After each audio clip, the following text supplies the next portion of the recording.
Mess up your day. Guys, welcome to the Behind the Golf Pram podcast. Today, I have my good friend Jake Gordon from Noteefy. It's actually a really cool app and system. Like, I wish they'd invented this a long time ago, but Jake invented it, so now we get to use it. But it's really cool, and I'm really excited to have him on the show. So welcome to the show. Paul, thanks for having me. So where are you located? I'm here in Los Angeles, California, where it's blue skies and sunny. So there are worse places to be, and it's almost like one of the epicenters of muni golf these days. So it's fun to it's changing a lot, right? Like muni golf's become like super popular there. Oh yeah, I think it's kind of interesting. So from Santa Barbara to call it San Diego, which is about 120 miles, there are over 200 public golf courses. So it's almost like Scottsdale. I feel like the density of courses out here. And there's a lot of munis though. They're all like private. They're all expensive. No, those are public 18-hole courses. It's crazy. There's a ton out here. But it's like changing too, because like it's becoming popular, right? Like it's like trendy, I guess, a better way of saying it, right? Like it's a place to be seen. Yeah, no, it's true. It's funny, like golf, especially in this market, I think in general, like it's having a moment, especially among new golfers who I'd say aren't super used to playing the game, right? You go out to any of these mini courses and you see high school kids who are in shorts, in basketball shorts, and wearing t-shirts and just hacking it around. And I think part of you wants to be, kind of frustrated. You're like, man, pick up the pace of play. Like, guys, you're using a driver in the fairway. But then the other part is like, well, it's also kind of cool that golf is like a fun destination to hang out without a lot of that pressure. Like you don't know what you don't know. So it's kind of a balance where you're right. It's definitely become a place to hang out, be seen. It's very hard to get tee times out here. Is it really? Oh my God. I heard like there's like blocks, right? And then the like resellers buy them. And is that what's going on? I remember that somewhere. Somebody told me that. Is that true? Yeah, it's hard to know exactly what is going on, but at the LA City courses, they release the tee times 9 days out at 6 a.m. You go and that's for city residents. You can go on there at 5:59 a.m. 6 a.m. they're released. You refresh, and by 6:01, 9 days out, almost 100% of the inventory is gone.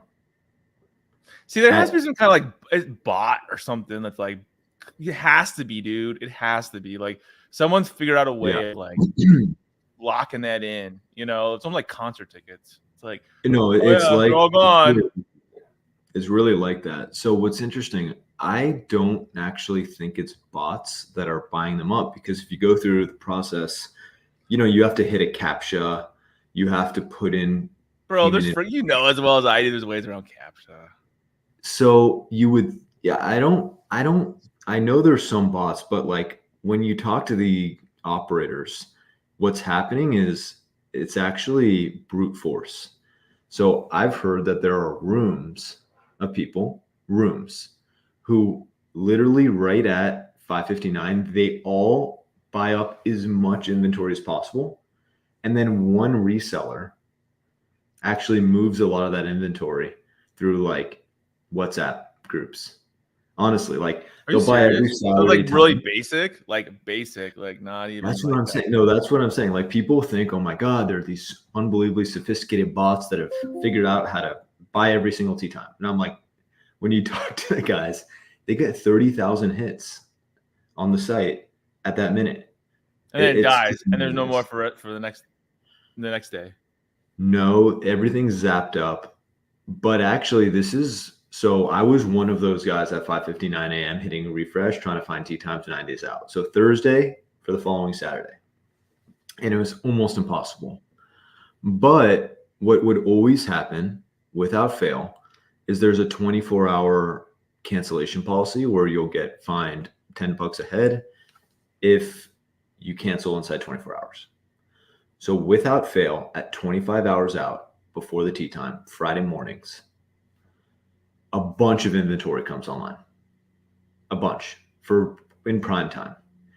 And so what I would do is I'd be, you and I are having a chat on Thursday or Friday, and I'd have my monitor over here and I'm hitting refresh on all these T-sheets waiting for last minute inventory to come online.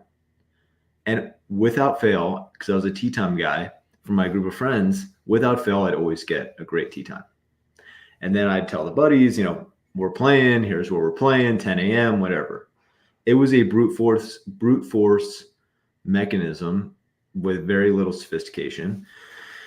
But I came from the technology industry. I was working at a big consulting firm called Accenture, and I was on our ventures team. So I was working with technology companies all the time.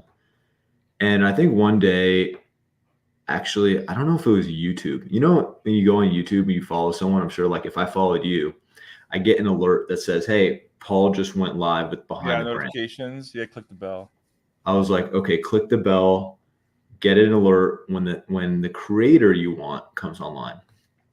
And it's funny, there was a creator who had a podcast I'm obsessed with, and he'd call it like his noti, like his like the noti gang, which is kind of cringy. But he's like, the people who get notified and then jump on the live stream, they're like his people. And so I was like, Noti, Notify, YouTube. And then with Open Table, have you used Open Table to book like for restaurants? Yeah. They have an alerting feature when the restaurant, if there's a last minute cancellation.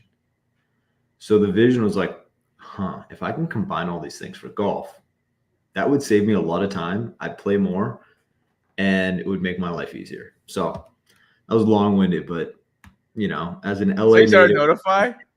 Huh? Is that how you started all this too? That was how everything. So what year was this? 2022. Okay, so you had this idea. Yeah. But then how did you implement it? Because it's a lot. Yeah. That's crazy if you think about it, because you gotta like. So how did you implement this? So you had this idea. So what did you do? Did you like build it? Like, did you build the foundation in the background, or what did you have to do to build something like that? So I'm not a software engineer. So the first thing is like I had this idea, like it would be awesome to get notified. Like that noise in the background. Is that like is that how it sounds like? I know. It's something pretty much like that. I was like, and I'm turning off my alerts here, but I was like, I gotta get a system that pretty much can chime me like that when tea times at my favorite courses come available. That was the idea. I thought my hypothesis was this is a consumer product. This is going to be an app that helps golfers play golf at the courses in their area more easily. That was the vision. That was the idea. But I was like, okay, now what? First thing I did is I put up, I wanted to test the idea before I put any time and energy into it. So I put up a Facebook ad that said, hey, I made a landing page on GoDaddy with just the idea. Fancy.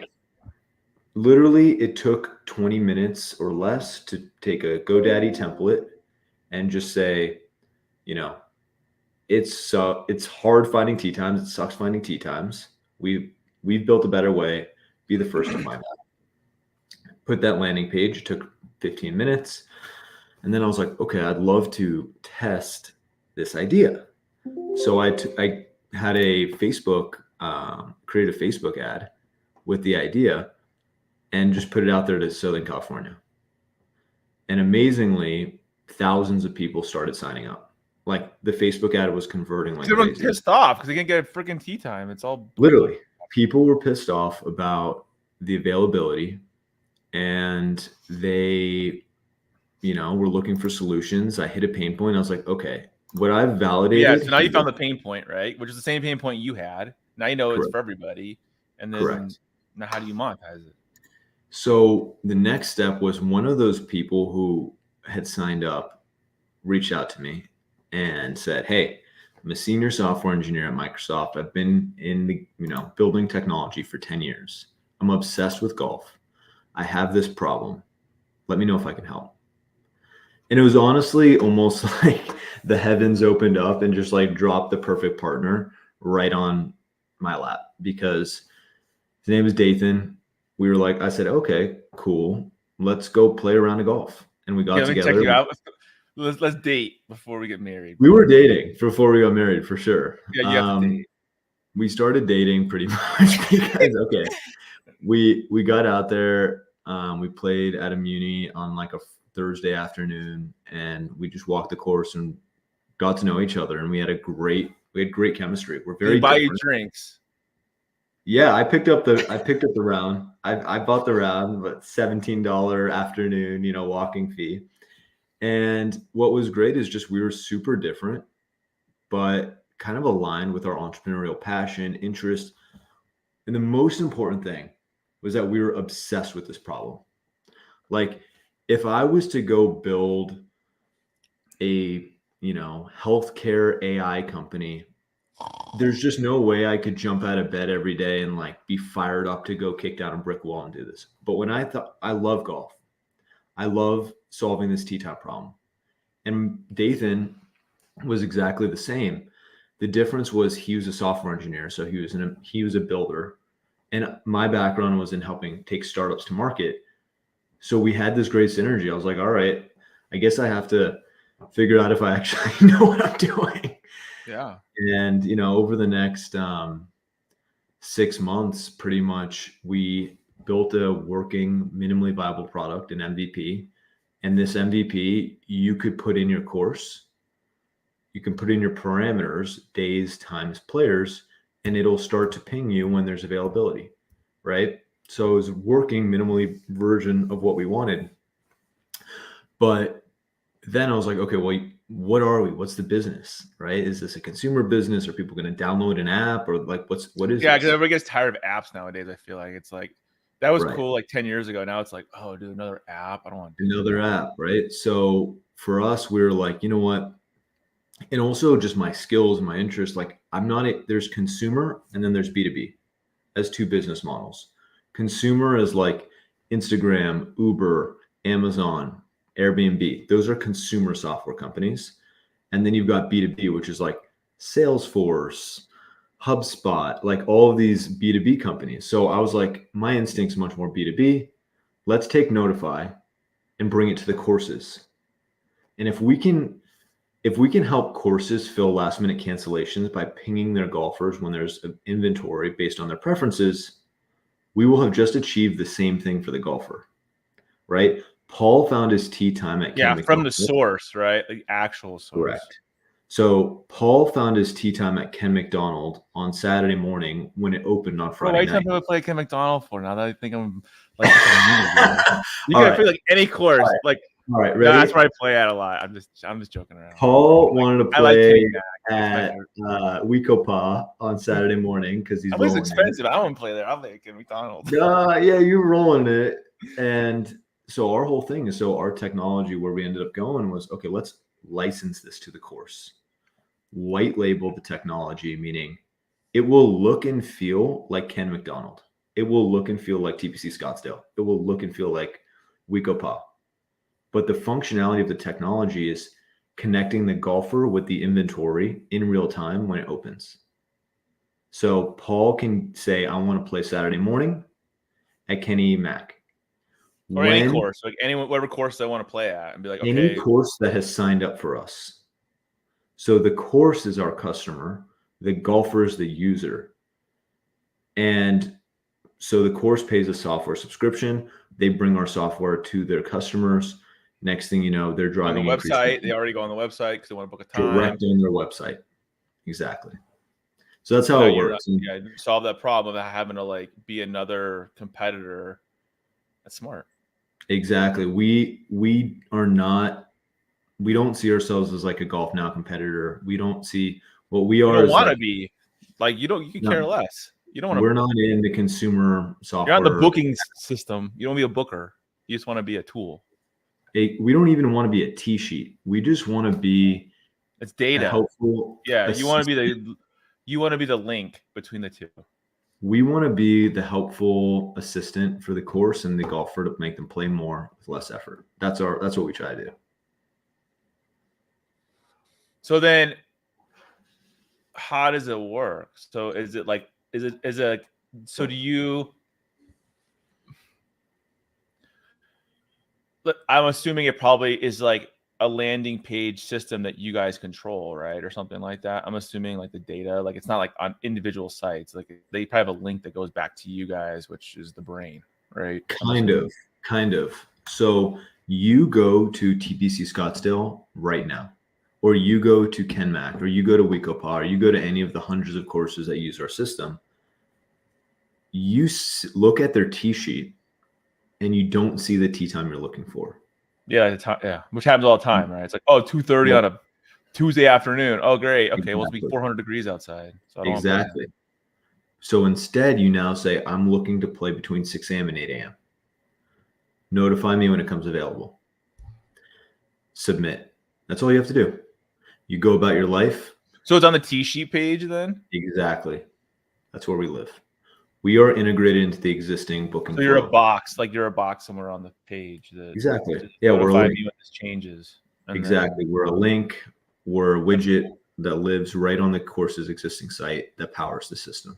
So regardless of, like, I don't know much about like golf course stuff. So like, do most golf courses use the same software? Like, is there like, as you know what I'm saying, is there like only so many software companies for golf courses, or like how does that work? I'd say there's 7. Yeah. There's about 7 to 10 big ones. And so you integrate with all those then, I'm assuming? Yeah, exactly. We just bolt onto all of them and augment what they're already doing. So the T-sheet companies in many cases have actually embraced us, and they've been like, oh, cool. You guys have a cool product that we don't have to develop that. We don't have to figure that out. We just want to sell. We just want to sell our software. That's all we want to do. And what's really interesting is a lot of the T-sheet companies actually make the money not on selling software. It's the POS business that's profitable. Oh, so really? POS stands for because the whole thing, right? It's like you buy that system for your course, and it does everything. And the T-sheet's just part of it. It's very interesting. So let's say Paul's golf course is looking for software, and then you look at all the vendors. Many of them will subsidize the software expense to take a portion of the point of sale revenue. So I give you $10 or I give you $100. The point of sale company takes 3%. Holy shit. Yeah. So it's only a credit card charge. So 2% goes to the processing and the infrastructure, and then they take 1% of all transactions. But they still probably get charged on whatever the credit card charges too, right? Right. So they usually. So now it's really 6% or 7% or whatever the hell. So it's usually 3% of the transaction goes to kind of processing the credit card. Processing. The company that's doing POS will take usually 1% of every transaction. 2% goes to the payment processors. Or so they probably have like a preferred rate, and they probably have a preferred percentages and systems. Exactly. That's where the revenue is. So if you're doing $10 million, you get 1%, right? So like meaningful times all those courses, right? So now it's the numbers game, and you're trying to sell it. Like Stripe. Are you familiar with Stripe? Yeah, they charge you. Yeah. So all of these companies, they're taking a percent of the point of sale transaction. That's why they're worth a lot of money. But it works at scale. But my point there is microtransactions. Really, it's like you're making a penny every millisecond, right? And it's all going to add up very quickly. Right. Not, I'm not going to make $1. We're going to make $1. But that's exactly why they like working with us, because we're driving more volume. And the course they're not losing money. Yeah, because they're getting leakage, right? It's like you only have a commodity, which is the time on the course. And once that expires, it's like, that's it. Exactly. Bingo. It's perishable. Every tee time is perishable. It's like a movie ticket. It's fruit. It's like a fruit. It's like movie tickets. It's like airlines. It's like hotels. As soon as the day passes, that's gone. It's gone. So the operators care a lot about preserving that. And the golfer is like, hey, there's some golfer out there that would play that tee time somewhere. The question is, do they know that it exists? Right? Whenever there's a cancellation. And previously, there just wasn't any great scalable system to being able to, understand. You would also would have thought that like a Golf Now or whoever, right, would have invented that a long time ago, right? Because I mean, you would just think that because you're like, well, you have this system and these app and fees and all this crap, to be a member and bullshit and blah blah blah. Like this is like, level 1, right? Like, Yeah.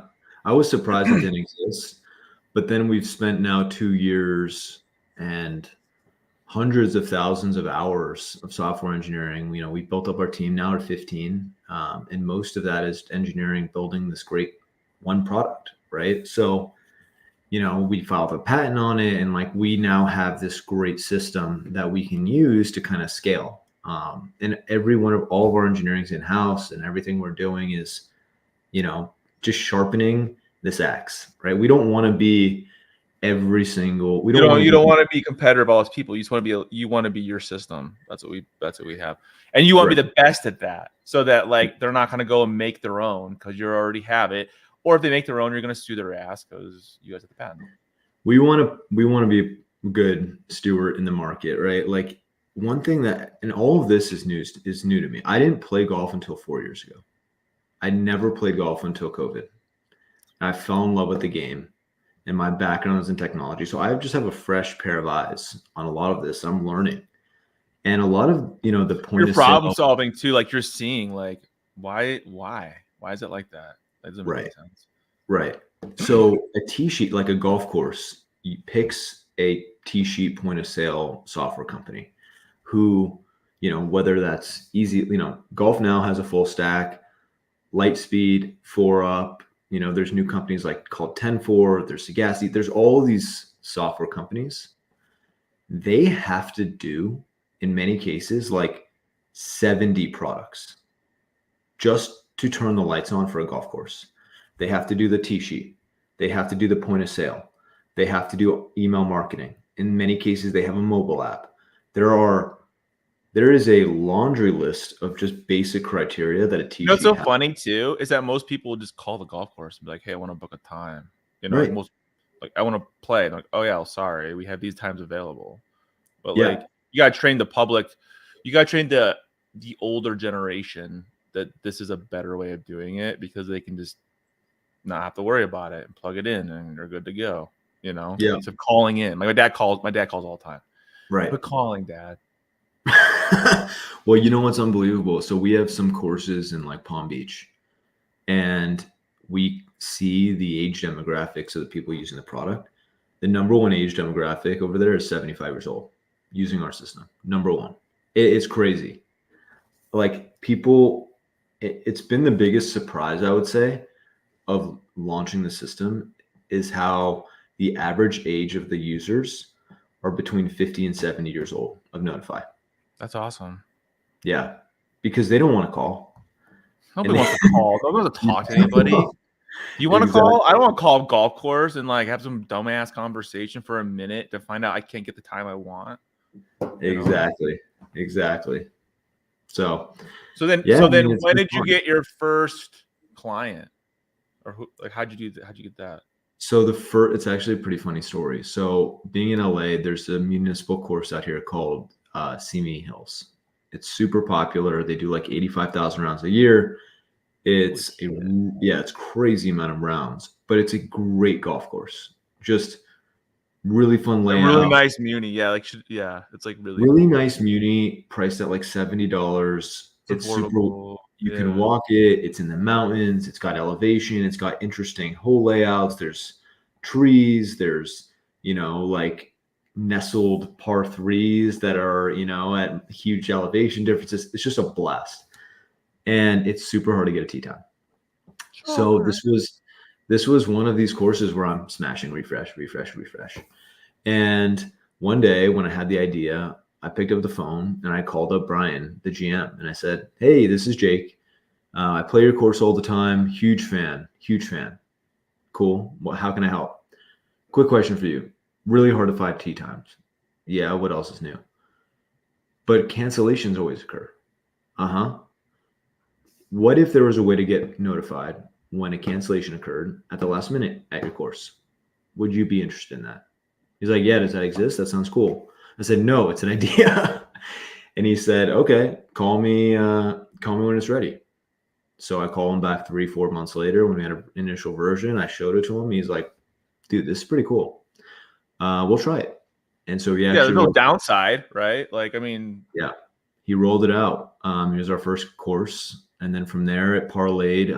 We got Kemper Sports, which is one of the biggest management companies. Yeah, they own a lot of shit, right? Like a lot. They have about 170, 180, up to 200 courses even that they manage, and some that they own. So that's key, right? It's like go after the whales. Like you show proof of concept, go after the whales that have a lot of courses that manage a lot of shit, and then you get all those courses, and then it's like you can start filling in the gaps, right? Like where are we? Yeah, not? It's a risk. How do you do like a muni though? Because it's I guess I don't know, but in California, like are the munis now getting managed by larger companies? Because it doesn't happen here in Arizona. Like the city's like selling the contract, really. Yeah, well, the cities in some cases will have a management company run the course. Like Kenny Mack is run by CourseCo. Yeah, but they just got that last year, and you know what they paid for that? A lot of money, like $20 million. No, they sold it. No, they got it. They got it last year. The management contract. Yeah, there was somebody else, and they just took over January 1st. Got it. You know, it's interesting. So my point is, you know, with the MCOs, they run these courses very streamlined, and it's obviously, as you said, it's attractive. Yeah, because they don't really damn clue what they're doing, dude. Like it's already better. You know what I mean? Like it's not the retired dude out front being like, her. Yeah, the MCOs can come in. They have a playbook. They know how to run the course. But you know, exactly. But like if you don't do well, like as a technology company for them, you're shut out. Right? You're blackballed. They're like, your thing's shit. We're not going to use you. You're full of it, and you're never going to get our business or anybody else's because we're going to tell everybody else your stuff's shit. Pretty much. So you got to have something that works, you know. But that's kind of how we compounded one thing into the next, and you know, you got to be able to show the value. That's what it comes down to. If you don't, then you're out. Well, I mean, think how much money you're like. It's all this lost revenue for them, right? Right. Like that was money that they were going to lose. Right. Exactly. And then the golfer is now going to be notified, hey, your stuff's coming in. You want it now? Yes. You Bingo. know, and then it's like they already want that. It's like so then the golf course purchases a license, a licensing agreement with you to use your software. Yep. That's exactly it. Free for the So is that like a yearly licensing fee, or is that like are you charging based on the like percentage, blah blah blah?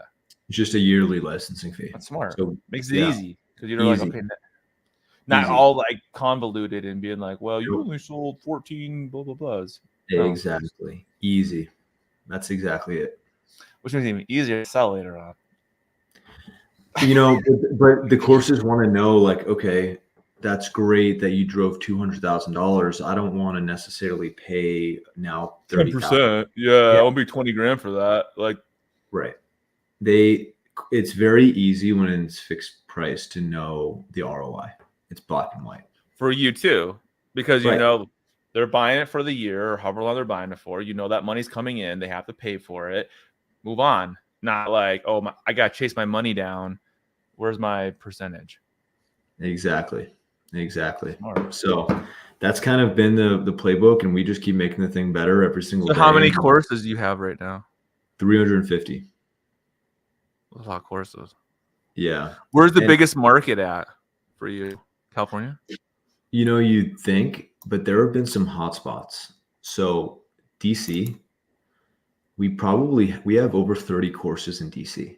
In that one market, we have a meaningful amount of all of the minis, and all of the public courses in DC are using our system, which we don't have any footprint there. It's just how it's been. Like the operators in that market have taken. They all know each other, right? They're like, hey, exactly.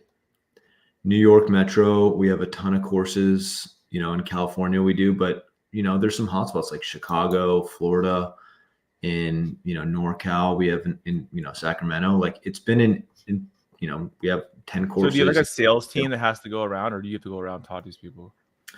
We've just started to scale up our kind of sales team.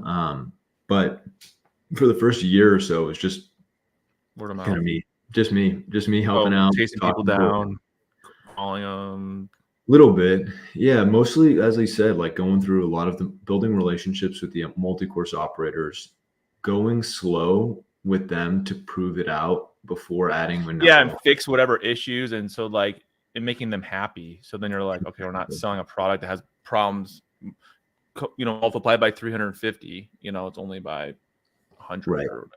Right. So we won't scale up to add the next one unless, people are happy and they're getting the value and they're, things. So how does this system work? Okay, so like I want to play Kenny Mac on Saturday and they don't have the time I want. What happens?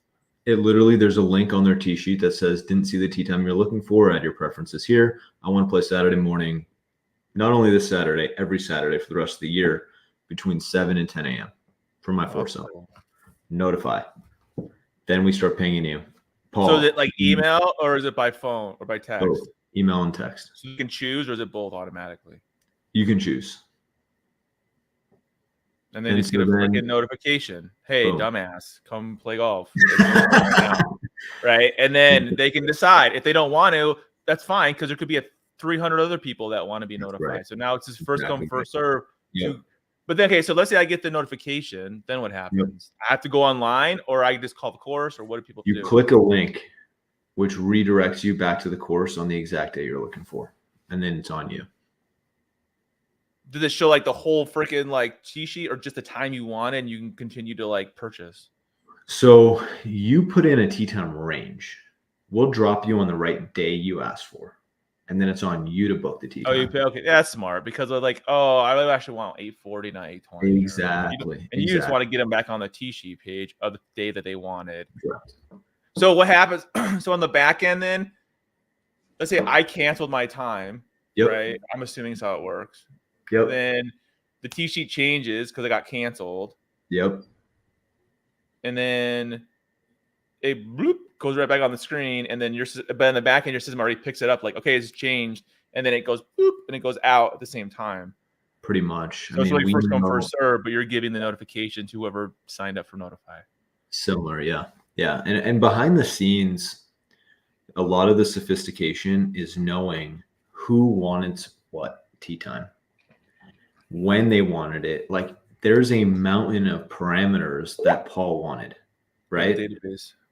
All the things that you wanted to play, we have to match that to availability. Like, just to trigger a notification to go out to the right person at the right time. How can you imagine your database is like crazy? There's Dathan and the engineering team, like, they're really mad golf scientists who are just focusing on this one thing all the time. So it's getting better every day. Every single day we're chipping away, we're adding this. And then, okay, if you think 350 operators, they all have ideas about things to make it better. So they're always telling us, hey, Jake. Yeah, they see problems that may not be a problem yet, or might be like, hey, you might be able to tweak it in this way, which is cool, because they're a partner. Then they don't feel like you're taking advantage of them. They just think, hey, cool, you guys are helping us out. We have no problem paying you for the licensing, and you can make us a better product by doing this. And you're like, okay, cool. We didn't know that, and you guys know because you're on the front. You're on the front line. Yeah, we want to be their partner. We want them to feel comfortable to share, ideas and recommendations and everything with us. Smart. You're a smart dude. Smart. Unfortunately, though, you're a Dodgers friend. No, it's okay. You were a Dodger fan. Jake and I were talking about Dodgers for like a half hour today. We like the Dodgers, so. Don't get me started, man. I'll go all day talking about the boys in blue. It's like the joke is like, how do you know somebody went to Ohio State? They tell you they went to Ohio State. Like, that's just the thing. Like, it's like they'll just tell you all the time. So, that's like with the Dodgers fan. So what's in store for you guys this year then? Like, what's the plan?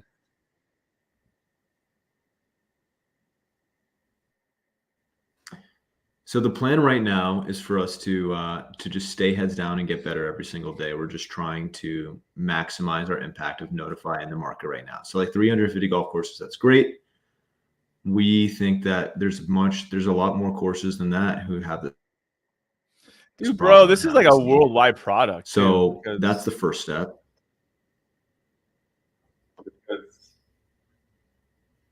Yeah, we could go international. We could, but really we're excited about other use cases as well. Making sure that in spa and hospitality, really as many different use cases as possible can benefit from what we have here. Yeah. What would be good? That's so smart. Is there anything else like this product in other markets or in other industries, or not really? I love what OpenTable has in terms of that seamless, in the restaurant industry, but I have not seen anything like this in hospitality across the board. No, I haven't either. I think it's genius. It's just genius. So what is your background then, really? Is this tech or sales or what? Or not sales, but like you were at Accenture. What did you do at Accenture? So when I was at Accenture, we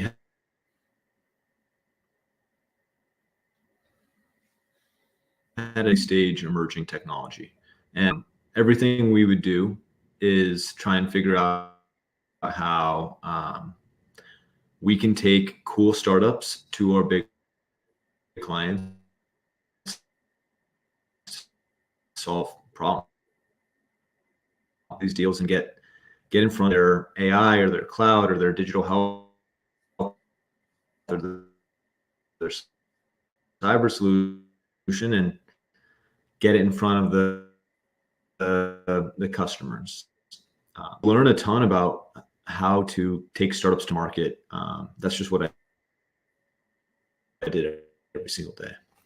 So that's where I was at before taking the entrepreneur plunge. Man, dude, I'm really impressed with this. This is cool. Like I didn't know until like how robust this is, but it's like I think you guys just scratched the surface, like you were saying too.